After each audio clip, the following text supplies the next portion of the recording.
Okay, guys, Arizona elk draw application strategy, hunt strategy 2024. We're talking unit breakdown of 10. So we're talking unit 10 Arizona, which is kind of a controversial unit from a standpoint of access.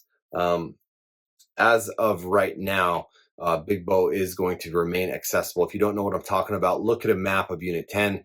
You're going to see a lot of checkerboarded, a lot of stuff. If you get on OnX, it says Navajo Nation or Navajo Reservation, and you're going to be confused as to what that means and a lot of access issues. So Unit 10, for the most part, before I get into the land aspect of it, I'll just give you a quick breakdown of Unit 10 and kind of what to expect. It is a premier unit. It's much like Unit 9 or Unit 1 or Unit 27 for the early archery and early rifle hunts. It takes basically max points to draw a early rifle tag in Unit 10. It's a phenomenal tag where you're expected to shoot something that's in that 380 plus mark. The early archery tag, same thing. You're looking at 27, 28 points as a non-resident potentially to draw the tag. That's based on historical, stats from last year and the year before. So we don't know exactly what it is from year to year, but you can basically have a good bet on where you're standing with that kind of point range. And as a resident, same thing. You're looking in the 20-point range, 20-point plus range for both of those early hunts. For the early rifle hunt, you're looking at max point type points, where the early archery hunt, you're in that 20-point range. Could be a little less, just depends.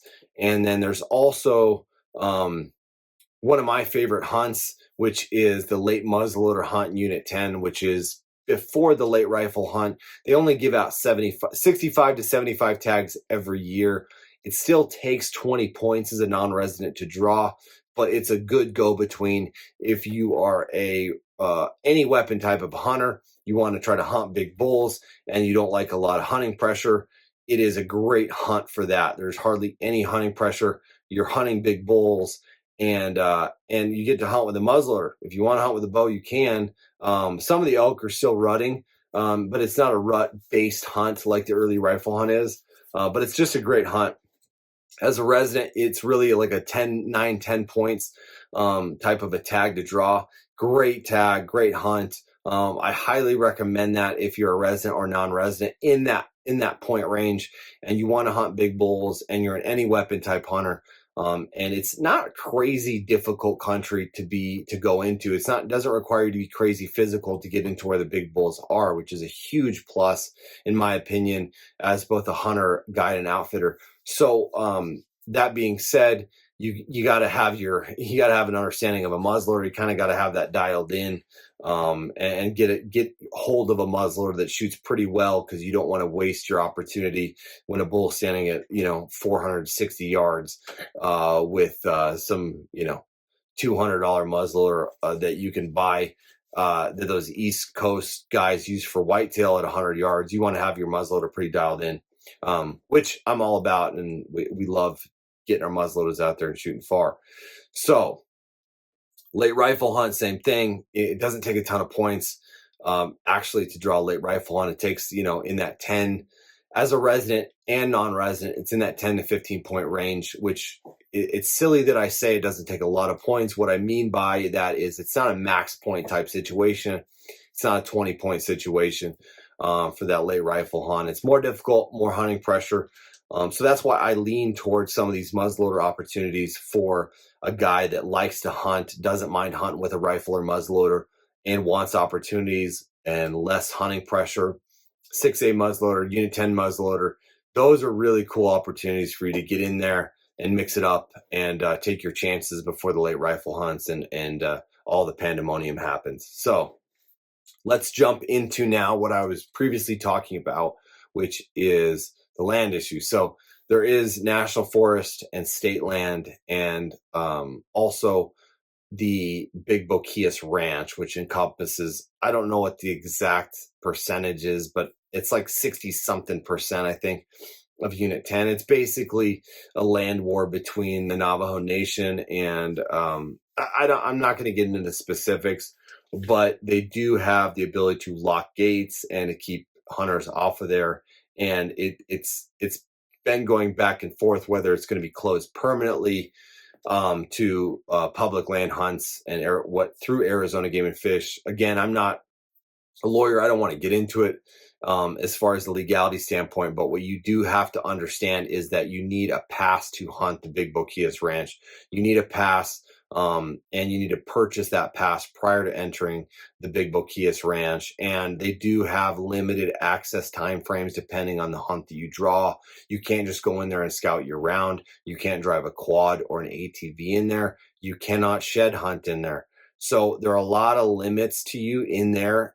That being said, if you do draw a Unit 10 tag and they keep the same rules as they did last year, buy the Big Boquillas Ranch pass and go in there and look around. At least it gives you access to way more country and gives you access to a lot more elk. So it's a fantastic area to hunt, given the fact that it does have some limitations.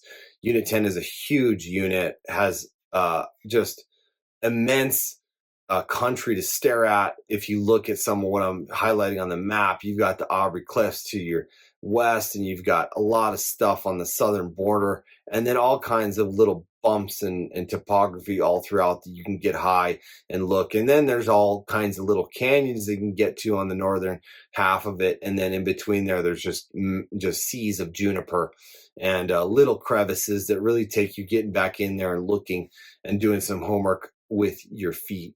So I've drawn Unit 10 multiple times, not multiple, a couple as a resident. I've had great hunts on both times, killed good bulls on both hunts, and I've really enjoyed it. It's real close to my house. It's not too far away, so I like to take advantage of places that are closer to home for me, instead of driving halfway across the state or all the way to the other end of the state. I like to hunt closer to home because it gives me more opportunity to just run out there for an afternoon if I'm not going to spend the whole week to hunt in a location. So definitely Unit 10 comes with a reputation, and for good reason. Lots of big bulls, because of, again, talking about the map and where it's located. The northern boundary is a little bit of the national park, Grand Canyon National Park. You've got bulls coming out of that area. You've got bulls coming off of Indian reservations, because those bulls will come out in Grand Canyon National Park and head west, and then they'll zigzag back east into Unit 9. So you've got a lot of private land in the form of Indian Reservation National Park to the north, and that holds a lot of big bulls for a long time, allows them to mature and get bigger, grow older, and it also initiates the rut. When that rut happens, they come up on the Kaibab Plateau, which Unit 10 sits on, and they come out of the crags and the nasty country to the north, and they come and rut around during the season. A lot of these bulls do live in Unit 10 year round.